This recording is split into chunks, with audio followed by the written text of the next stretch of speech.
Wasifu wa John Ndekimbo Karawa Moshi. Kuzaliwa. Alizaliwa tarehe 15 mwezi wa kwanza mwaka 1964. Wazazi ni Mr. and Mrs. Ndekimbo Karawa Moshi. Mahali alipozaliwa: kijiji cha Wandri, Siha, mkoa wa Kilimanjaro. Kubatizwa. Mzee John Ndekimbo Karawa Moshi alibatizwa kabla ya Pasaka mnamo mwezi Februari 1964. Elimu. Shule ya msingi. Alipata elimu ya shule ya msingi katika shule ya msingi Kibong'oto na Sengerema mwaka 1972 hadi 1980. Sekondari. Alichaguliwa kwenda Mwanza Sekondari mwaka 1980 hadi 1983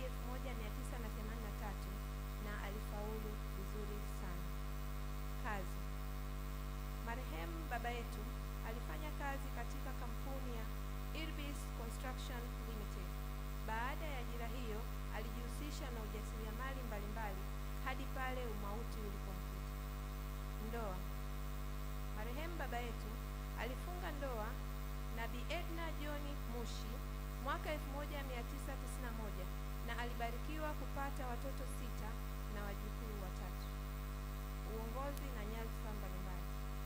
Marehemu baba John Ndekimbo Moshi alikuwa mwenyekiti wa baraza la kata Mbezi Juu.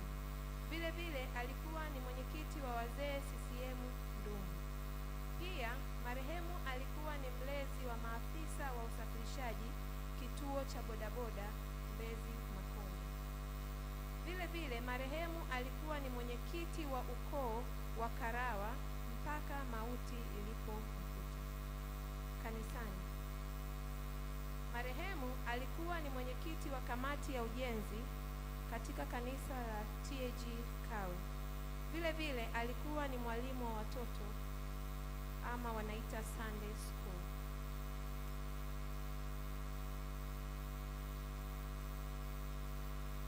Ugonjwa. Marehemu baba yetu alianza kuugua ugonjwa wa kisukari mnamo mwaka 1994 iliyomsumbua kwa muda mrefu hata kupelekea kifo chake mwaka 2026. Shukrani. Familia inapenda kutoa shukrani kwanza kwa Mwenyezi Mungu. Pili, mchungaji wa TAG Mbezi Kati, mchungaji wa TAG Kawe, madaktari na wauguzi wa hospitali ya nje ya nchi India, ndani ya nchi Muhimbili, Baraka Dialysis Center, Kitengule na Radinisia Hospital. Mungu awabariki sana, muendelee kutenda kazi iliyotukuka. Pia tunatoa shukrani kwa ndugu, jamaa na marafiki wote. Kipekee familia inashukuru na inapenda kumshukuru baba yetu Mzee Alois Karawa kwa ushirikiano na upendo na faraja aliyotuonyesha kipindi chote ambacho tulikuwa tunamuuguza baba yetu. Mungu awabariki sana. Hatuna cha kuwalipa, ni Mungu pekee awabariki sana. Marehemu baba yetu katika nyakati zake za kuugua alituachia neno moja tu ambalo ningependa niseme hapa. Alisema tuishi kwa amani na upendo. Na leo hii